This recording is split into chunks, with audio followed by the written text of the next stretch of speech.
good with y'all, man? Happy Monday. Hopefully you guys having a good start to your week. You already know, man. Got me a good little boxing, abs, jump ropes, and push-up workout in, man. Get your ass in the gym or work out at home. Do whatever you got to do to get that workout in. Now, we got this article that was released by Screen Rant one day ago. It says, James Gunn gives new DCU update on what he will direct after Man of Tomorrow, if that happens. Because there's been a lot of crazy news happening the last 24 hours. So let's check and see what they're talking about in this article, man. Warning! This article includes spoilers from Peacemaker Season 2 finale, which everybody said sucked. Alright, the DC Universe finally got expanded in 2025, but DC Studios is just getting started with its new superhero franchise, with the Superman movie emerging as the highest grossing comic book film of the year. Follow-up is already in the works as James Gunn is set to helm Man of Tomorrow for 2027. In a new interview with Deadline, Gunn spoke more to the future of his filmmaking outside of his role as the co-CEO for DC Studios. With the Superman follow-up, the director explained that Man of Tomorrow was an idea I've had for a long time. I think I know the next few I'm directing, so I already know, frankly.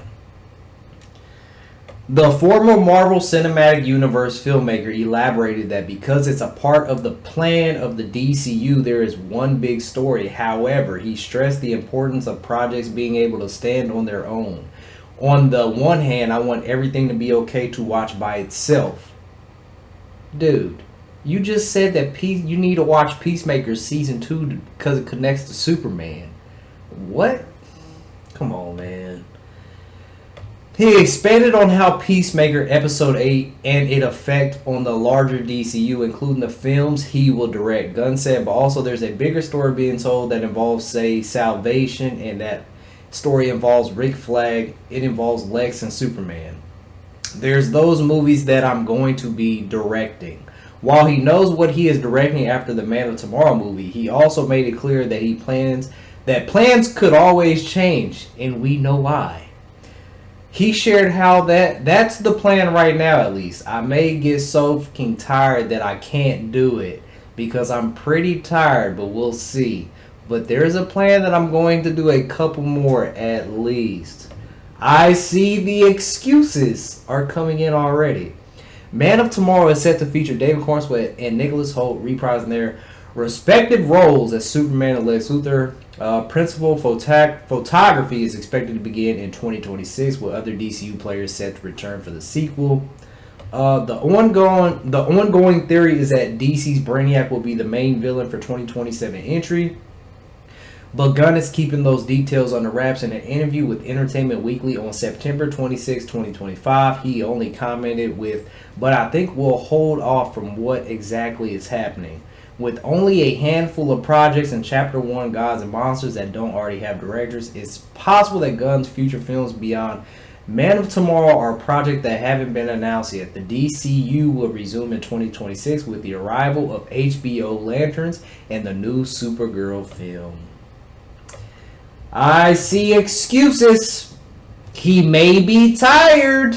I see the excuses coming in now. We already know the details of what we covered yesterday from the exclusive article from Cosmic Book News saying that with the sale of WB, James Gunn will probably be fired and will not be doing the DCU. So the next up is Lanterns. And I said this before, man. I feel bad for the actors. And I like Alan Pierre as Hal. I like him. I think he fits Hal perfect. I mean, we haven't seen him act yet, but looks-wise, he looks really good as Hal, man. But my gosh, I don't know. I don't know. Lanterns could turn out to be good, but with James Gunn, you never know. Supergirl 2027 or 2026.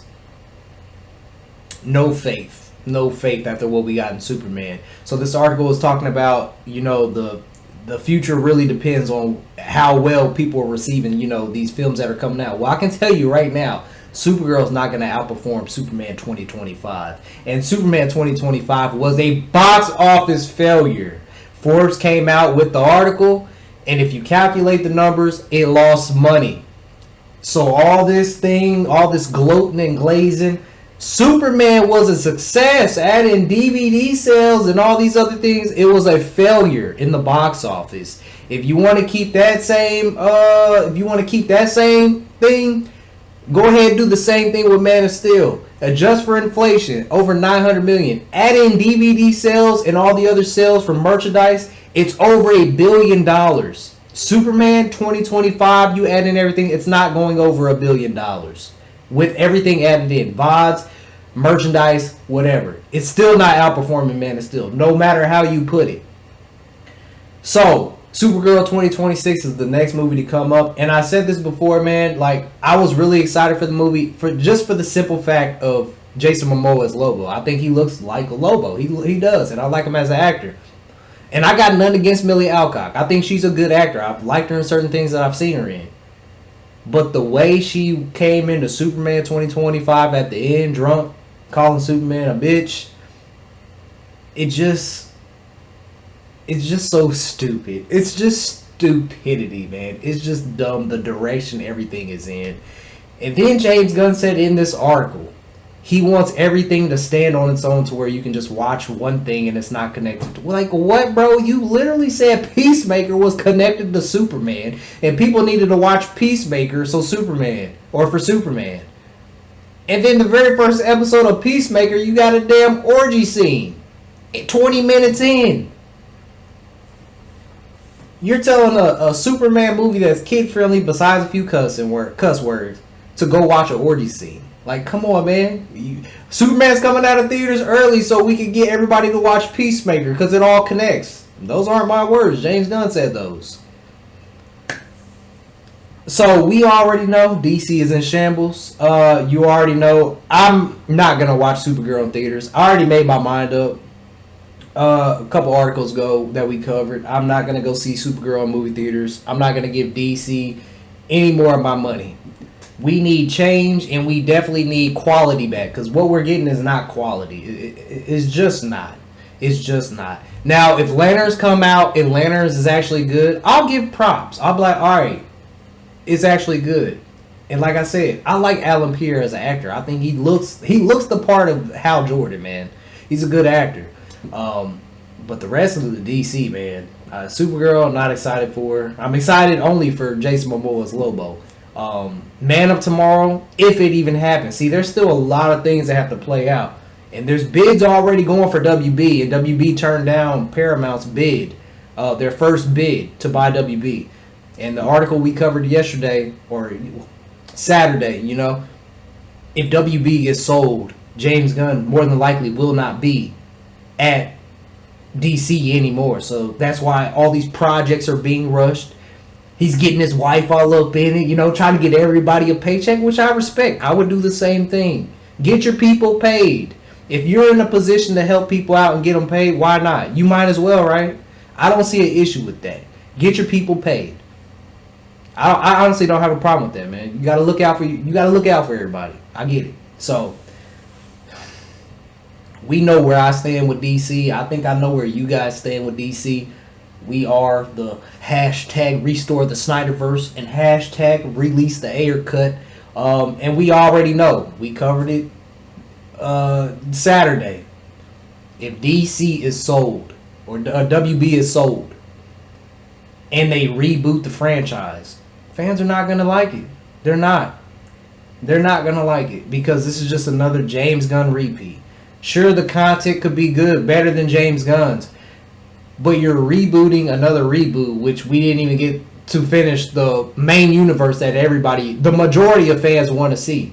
So it's going to be the same issue if it's not getting finished. So I hope it gets finished. I hope they listen to the fans, because I've said this 1,000 times in the past, man.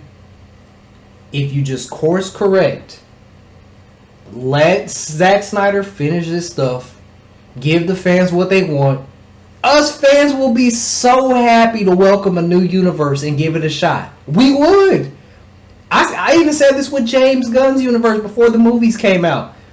Us fans would have been much more willing to give James Gunn a better chance if Zack Snyder got to finish his vision. But he hasn't finished his vision. So now James Gunn's universe is suffering, not only because it's bad, but because people just don't care. You can't reboot after reboot after reboot and expect fans to keep supporting. That's just not how it works. And like I said on Saturday, it's not about, the Snyder movement bullying our way into getting the Snyderverse. That's not how this works. We want a product. They're putting out a product. We have the choice to support or not support. So if they're putting out a product that we do not want, we don't have to buy it. And that is why movies have been flopping after flopping after flopping. Because, well, we are the people who are with the money. We control what we want to see. If we don't want to see something, or, with everything that happened in the past with, Zack Snyder and the cancellation of the Snyderverse, well, we have the choice that we don't want to see. We don't want to support, because that's just what it is. We have that power. We get to spend our money what we want to spend our money on. It's nothing about bullying our way into seeing it. It's just simple as that. We are the consumers. We get to spend our money how we want to spend it. Release that Snyderverse, and I guarantee you WB will be flourishing in money. Announce Henry Cavill coming back as Superman and Ben Affleck back, I guarantee you the internet would break. So it's as simple as that. I'm going to keep it at that. Y'all let me know what y'all think. I'm going to catch y'all in the next one, man. 100,000 subscribers is grind time. Let's get